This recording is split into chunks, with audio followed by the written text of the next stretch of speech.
que a gente conclui disso tudo, né? Dessa necessidade de dose de reforço, dessas coisas todas, para onde eu acho que a gente está arrumando.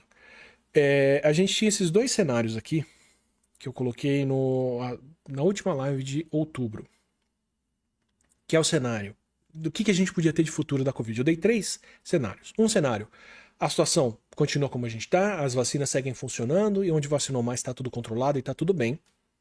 Dei um outro cenário que seria a gente ter uma queda de imunidade da população com o tempo, que já foi vista em idosos, mas talvez fosse para a população toda. E dei um terceiro cenário que seria um vírus, uma variante escapar de vacina. Mas nem vou entrar nesse porque a gente até aqui não tem evidência de estar indo nessa direção, mesmo com a Omicron, não tem evidência disso. Então vou ficar nesses dois aqui. Como eu disse, esse aqui é o cenário que a gente já tá. Todo mundo se vacinando, tá tudo bem, a situação ficar controlada assim. Mas se a gente visse que a imunidade das pessoas tende a decair, a gente podia estar transitando para um cenário em que periodicamente as pessoas precisam de uma dose de reforço de vacina e mesmo onde você tem uma boa vacinação, você ainda pode ter a situação descontrolada entre não vacinados ou quem foi vacinado há muito tempo, precisando de internação, hospitalização e leito hospitalar. Nós estamos agora transitando de um para outro aqui. Esse resultado do Reino Unido e de Israel mostrando que essa imunidade cai com o tempo é bastante condizente com essa queda de imunidade geral aqui. Por enquanto nos idosos. Mas olha só a grande coincidência. Reino Unido. 5 a 6 meses depois das pessoas estarem imunizadas, a imunidade que a vacina provê já caiu o suficiente para o vírus voltar a circular ali dentro. Lembra o que aconteceu aqui no Brasil? Em Manaus, em 2020? Que a gente teve uma onda fortíssima em Manaus em abril e maio. Aliás, em março e abril. Fevereiro, março e abril ali. Mas principalmente março e abril. E aí em maio pra frente a situação começou a ficar controlada em Manaus. E aí foram tirando máscara, reabrindo o comércio, deixando as pessoas circularem. E o vírus não aparecia. Chegou inclusive a se cogitar. Teve pesquisador falando que Manaus podia ter atingido um índice de imunidade de rebanho. 5, 6 meses depois, um pouquinho mais do que isso, cai em novembro, que é quando aparece a gama, a P1, e explode de novo em casos por ali.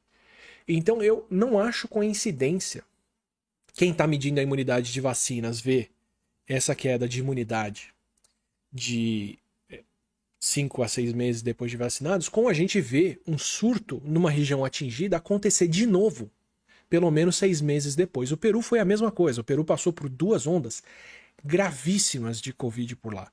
E a segunda onda foi a P1, que inclusive foi para lá e fez esse estrago. Então, eu não tô achando coincidência, não. A imunidade das vacinas diminuir com esse tempo e o vírus voltar a circular dentro desse intervalo. Isso para mim é um forte sinal de que a imunidade contra o coronavírus, o SARS-CoV-2, pelo menos a infecção, provocada pela infecção e pelas vacinas que a gente tem hoje em dia, decai com o tempo. Decai o suficiente para as pessoas serem reinfectadas. Ah, mas o CDC não bate o martelo para nenhum caso de reinfecção. Tudo bem, o CDC não tem como comprovar isso monitorando pessoas. Tem estudo no Reino Unido com profissionais de saúde mostrando eles se reinfectando sim. Mas a gente tem Manaus para mostrar isso. Até 70% da população teve Covid no ano passado e de repente vem de novo o vírus e circula como se não tivesse tido nada lá. Então o que isso tudo me indica? O que isso tudo me conta? Isso tudo me conta que a gente está transitando de uma situação em que a imunidade é permanente, protetora e está tudo certo, para uma situação em que periodicamente as pessoas voltam a ficar vulneráveis à Covid. O que não é um grande pesadelo. Tá? Tomar uma vacina uma vez por ano não é problema nenhum. Inclusive, recomendo que você tome a sua vacina para gripe. Eu tomei a minha junto com o meu jacarezinho quando ele foi se vacinar. Você aproveita, passa no posto e já toma o que tem, né? Para abastecer de vacina para você também. Porque a gripe voltou a circular agora que as pessoas estão tirando máscara, estão indo trabalhar e fazer as coisas. E eu não quero confundir Covid com gripe. Então, tomei minha vacina da gripe também. Mas a gente precisa desse reforço anualmente. A diferença é que você toma a vacina da gripe, e se você for relapso com ela, você pega a gripe, e a gripe mata X. A Covid mata 20x. Ela mata 15, 20, mais vezes, 25 vezes o que a gripe normalmente mata. Então a gente deve transitar para uma situação com a Covid, no caso da gripe, porque o vírus da gripe muda ano após ano e a nossa imunidade cai. Até aqui, no caso da Covid, porque a nossa imunidade cai ano após ano. Não vimos o vírus mudar o suficiente para isso, em que uma vez por ano você precisa se vacinar contra uma doença que pode te matar muito mais do que a gripe te mata. Então a gente está transitando, acredito, para um cenário em que a gente tem essa perda de imunidade periódica das pessoas e a gente precisa dessa dose de reforço de vacina. E o Ministério da Saúde ter aprovado essa dose de reforço aqui, para mim, é um passo muito acertado porque nos blinda, nos protege de chegar nesse futuro em que a situação sai do controle porque as pessoas estão perdendo a imunidade que elas tinham pela vacinação. Curioso que o argumento do ex-ministro da Saúde na CPI foi dizer que eles não podiam comprar vacina enquanto a Anvisa não tinha aprovado. E o Ministério agora da Saúde já está comprando vacinas, inclusive para as crianças, esperando a aprovação da Anvisa porque sabem que vai sair. Então, esse tipo de proatividade que eu queria ter visto desde o começo na pandemia, e aí a gente teria perdido muito menos brasileiros do que nós perdemos agora. Parabéns ao Ministério por acertar essa, e fico triste em saber que poderiam ter feito isso antes e não fizeram. Mas antes tarde do que nunca. A gente precisa dessa dose de reforço aqui. Essa dose de reforço, isso eu já devia ter falado várias vezes antes, eu vou deixar isso muito claro aqui, não é o que vai nos livrar do coronavírus. Ela é o que vai proteger você do vírus, se você tomar o reforço. O que vai nos proteger do coronavírus no Brasil são as 2 primeiras doses de vacina.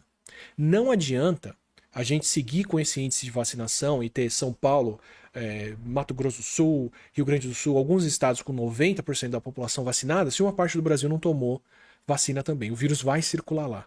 E não adianta eu dar 12 doses de vacina nos mesmos 60% dos brasileiros, que eu não estou protegendo os outros 40% e o vírus ainda circula. Eu preciso ter 90% dos brasileiros em 2 doses, isso se a gente não tiver a Omicron mais transmissível, porque ela levanta esse patamar para perto de 100%, se ela for tão transmissível quanto pode ser, para realmente impedir o vírus de circular por aqui. Então, a dose de reforço ela é uma proteção que a gente está vendo que está se tornando necessária, deve se tornar regular, seria totalmente esperado que fosse, como acontece com outras vacinas, e as 2 doses são que vão dar proteção coletiva do país. Essa tem que ser a prioridade do Brasil ainda, vacinar os brasileiros que não tomaram a 2ª dose, não tomaram a primeira, para ter todo mundo coberto, mas chegando nesse ponto de estar todo mundo, tome a sua dose de reforço, porque ela vai te proteger mais do que 2 doses até aqui, e acredite, essa proteção é necessária. Ela está fazendo a diferença, sim, em muitos países. Aqui no Brasil, inclusive,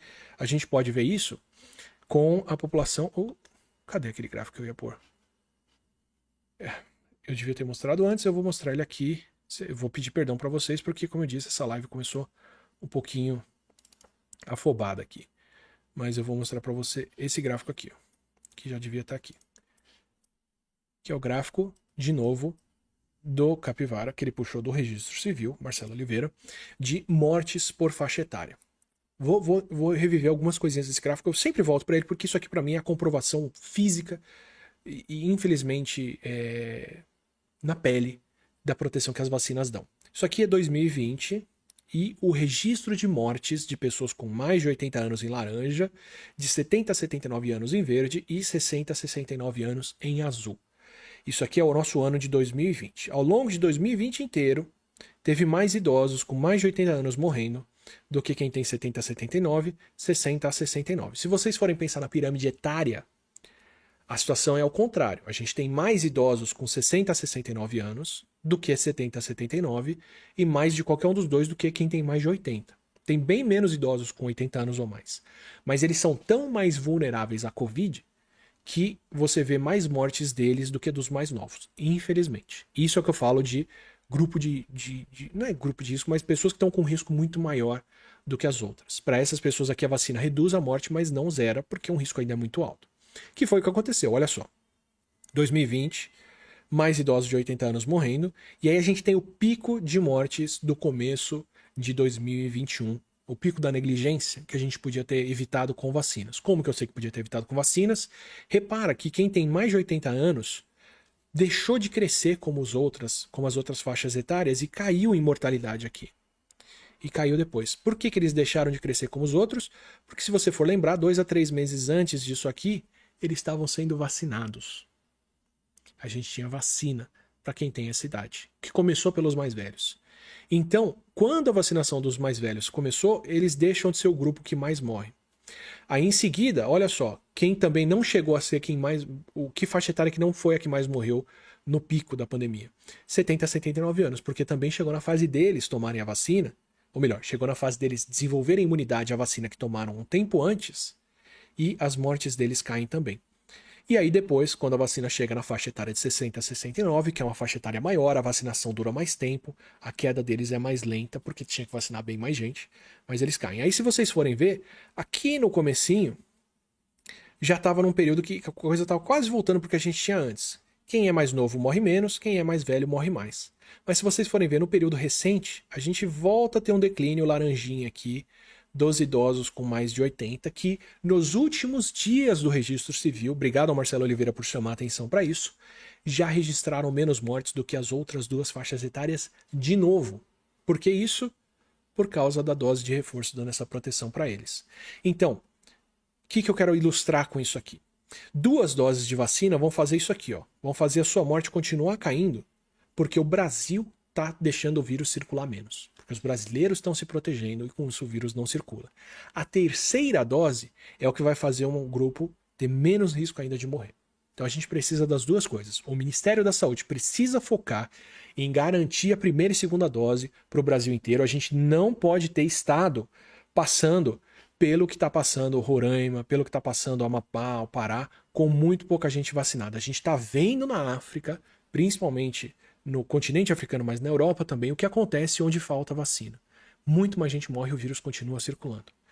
Mas o Ministério da Saúde, cuidando dessa 1ª e 2ª dose sua, chegou na sua fase de tomar reforço, tome ele porque, como eu disse, a gente deve precisar dessa vacina regularmente porque o vírus vai voltar a circular.